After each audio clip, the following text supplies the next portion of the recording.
si Kristo mipili ni Pedro isip tinugyanan sa yawi sa langit, dili sa iyang kaugalingong pagbuot, kung dili tungod sa gipahayag ni San Pedro.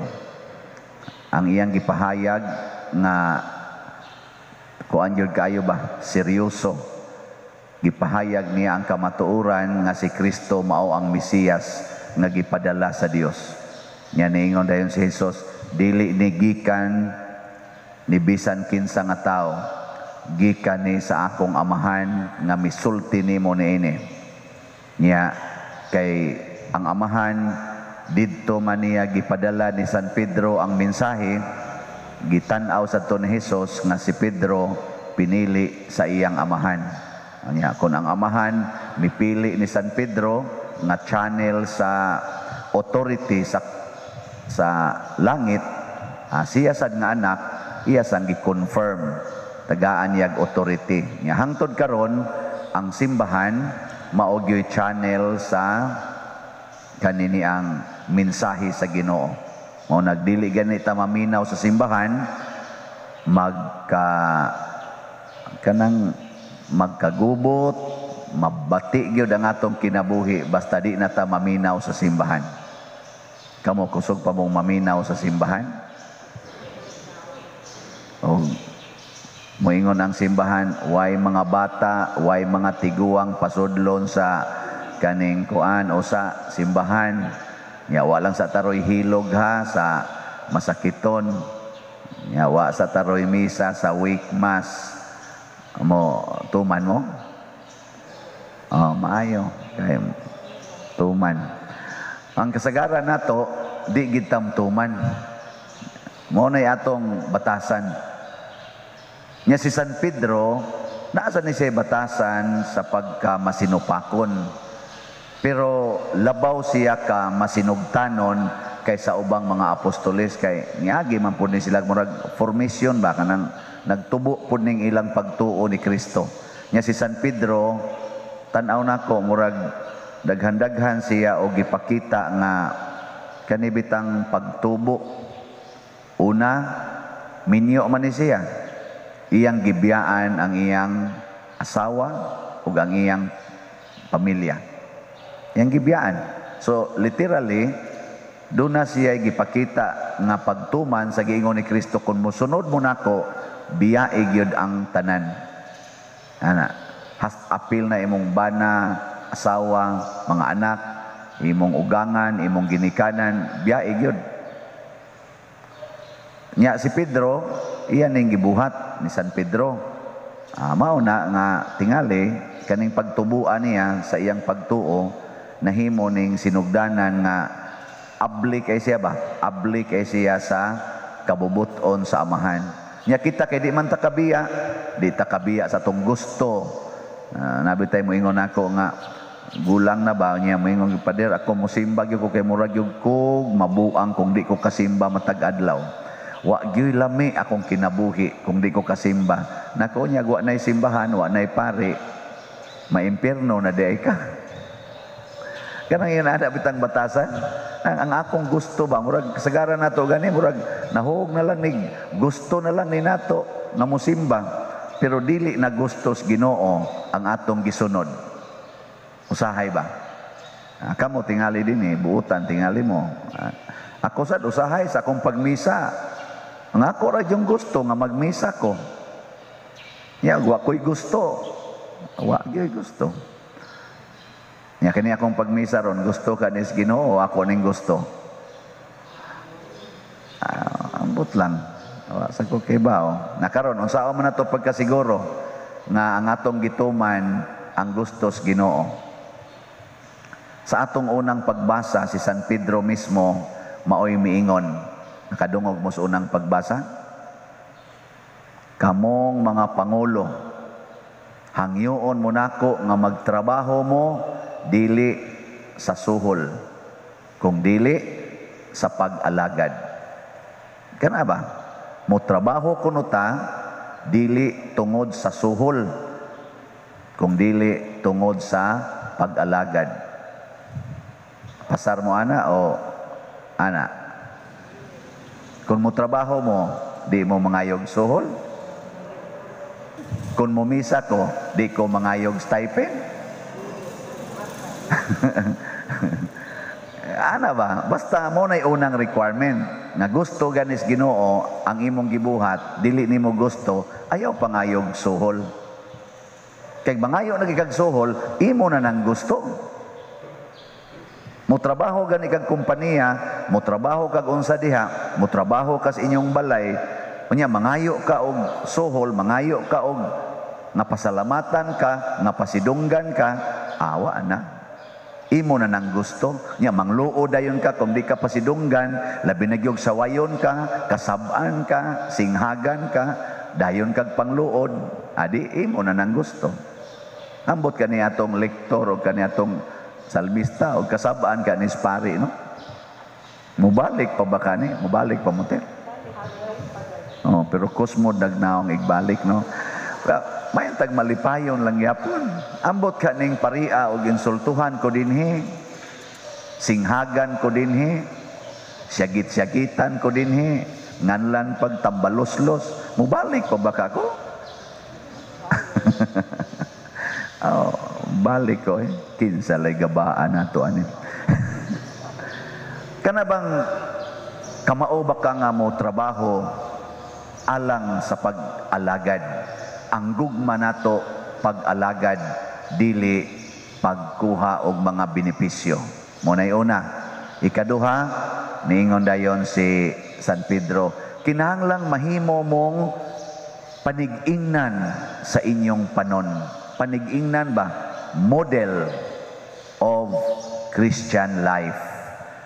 Kamong mga ginikanan, tanawa og panig-ingnan ba mo sa inyong mga anak sa pagtubo nga Kristohanon. Kung magsige na lang ako sang pare, magsige na lang kong pangasaba. Saba ba ko gamay? Kung sige lang ang pangasaba, panig-ingnan pa ba kataan eh? Sige tag yaw-yaw, sige panglatos, sige pangusi, hapak. Ambot og panig-ingnan pa ba kata para sa kaluwasan? Di ba? Oh, pangutan aring mga sakristan siya na kanang paria, ambot lang. Ana sila. Mao nay ako sa niyong ako sa nantanaw nun. Kay kung magsige kong pangasaba sa ato pang pag-serve na ko dire, ako ning gusto. Nyag di matuman, suko dayon. Oh, di. Kana sang inyong pag-alagad sa inyong balay, imong mga anak, imo sad nang gusto. Nyag di sundon, suko dayon. So di ta masuko. Nya dayon ang ikatulo nga gihimo ni San Pedro mao gyud ang pagpakamatay para ni Kristo. Diha dapita ang nahitabo gyud nga kahingpitan sa iyang pagkatinugyanan sa simbahan, ang pagpakamatay. Naman ko'y nadunggan sa una, siya ang tinuod nga hero magpakabuhi para sa iyang nasod, dili magpakamatay para sa iyang nasod. Pero nagpabilin pa gini nga tinuod nga kamatuoran nga ang tinuod nga manluluwas magpakamatay gyud para sa iyang luwasonon. Si San Pedro nagpakamatay para sa iyang katawhan tungod og alang ni Kristo, kay si Kristo sad nagpakamatay para sa katawhan tungod og alang sa kabubuton sa amahan. Kamo magpakamatay ba mo? Ha? Daghang itag patyonon ang atong mga bisyo, ang atong pagkagarbuhon, kadang atong pagsigig pangangkon anang mga butang sa kalibutan, patyan ang kinaiyaha. Kay mo na hinungdang nagkagubuta. Ako nalipay bitaw ko kaning ato dinhing project mura man igduwa-duwa kaning slot nya katuig ko nay promo lingaw kay ko pagkagabi kay nay ni text nako ingon siya pader naanad man gyud ko kada adlaw mutaya gyud ko anang swertres tag 50 kuno iya ko nung magasto labing minus 50 siya karon pader 40 ka adlaw di ko mogasto og kuan. Di ko mo palit og swertres, ambot lang ka, matuman ba to niya, naadik na to siya na. Insa di ko mo kuan kaning akong budget nga tag 50 tigumon ko ni kay ako ning ipalit og slot. Nako, uy, lipayas Ginoo ana. Nya inig humas 40 ka adlaw, iya na sang tingbon tag 100 na sa diyang ito. Andili, practice maning ato pagdili sa kaugalingon para ihatag ngadto sa katilingban, padayon na. Dili na tingali dinhi kay mahuman na ni ato mga slots, mga hali na ni tanan, di wa na kay praktisan. Pagtigom na sad, isip amahan, ayaw pagsigig inom anang red horse, tiguma na siya, nya inigtapos tuig, ipalit nag mga regalo sa imong mga anak, surprise. Kanang imong pagsigig palit anang swertres, isip inahan, tiguma na. Ana, unya inigkatapos tuig, ipalit na siya regalo sa imong mga anak, siguro jud kang makapalit igtapos tuig. Pero imo nang itayag swertres, maklamyon lang na dito sa swertres, nya sige lang kang tres, why swear? Wa na. Stress ang resulta. So, ang pasabot lang nako nga ang disiplina nga atong gi-practice dinhi nga anang magtinabangay ta nganong 5,000 man ni ka 2,000 ang atong gituyo. Nganong dig nangita na lang ta dihag mga philanthropists, mga donors nga mo sponsor og tag 10 million, tag 20 million, tag 50 million aron pagtukod anang maong mga struktura. Nganong ato man ning gipikas-pikas? Mao ni ang gitawag og communitarian spirit. Kana bang why makaklaim nga ako mo'y nagtukod ana, ako'y naghimo ana, kay ang tanan nakatampo. Mo na atong gigagmay-gagmay. Nya kana sang atong promo-promo nga 40 katag expenses, ato gyapon ang gituyo kay disiplina sa kaugalingon nga dunay tumong nganong mag-fasting man ko, nganong mag-abstain man ko. Unsa may tumong para sa simbahan, para sa katilingban. Mao na sila si San Pedro. Ang ilang mga sakripisyo gitumong para pagpabuhi sa simbahan, gitumong para sa kaluwasan sa kadaghanan. Nya mao ni atong training dinhi. Sunod na sa dani mahuman na pud ning atong phase 2 part 2 maghimo na sa taglain. Inka kapoy ba na pader? Dili oy, training lang ni. Wa man sad mo pugsa og di mo muhatag. Bahala mo diha, pugos day mo. Sulingahan day mo snaong diri, wa gini muhatag ay ana. Wa oy. Muhatag ka, swerte ka. Na gani usa karon siya pader makaabot pa ka nag last week sa April.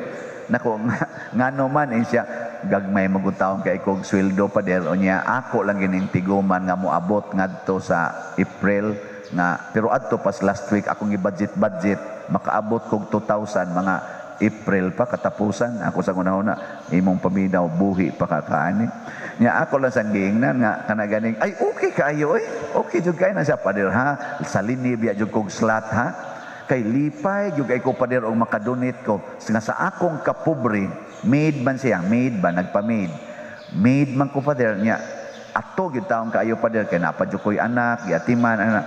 Pero ako ginintiguan pa rin, pagkanindutag yun, o ma-feel na ako nga nakadonate yun ko, gikan sa akong sakripisyo. Pagkaninduta na, kaysa ka na bang mo antog lagaghatag, o di ay 1 million, di ay 10 million, ya mura lagwa ni mo ba? Ya kasabaan din ni mong pari, o pananglitan ng pari, mo ka na, ay dunitan beti ka ha? Ana, ay nga rin, misahe ko din sa, gidili, marong misa, sir, ay misahe ko, dako, biya ka kong donation. Kana bang mo control na ta tungod kay kita mo'y philanthropy, kita maoy big donors.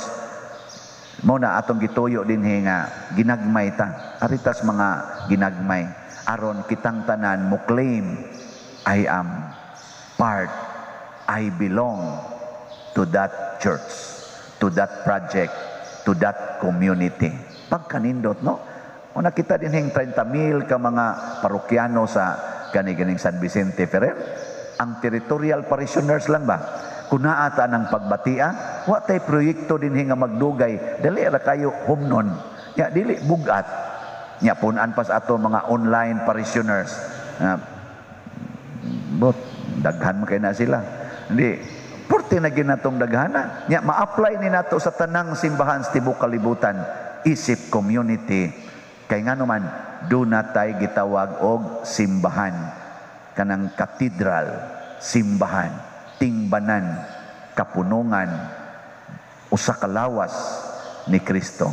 Muna ang pagsaulog nato niini karong Katedral ni San Pedro, magpahinomdom ni nato sa kalig-on sa katilingban sa simbahan nga gitukod ni Kristo nga misustinir hangtod karon ug hangtod sa katapusan sa kalibutan. Hinaut unta nga si San Pedro ug ang mga apostol ug ang atong mga santo papa mopalig-on nato pagsamot ug mahimo gitang liwat ni Kristo dinhis kalibutan, labi na ron ining panahon sa krisis nga atong giatubang.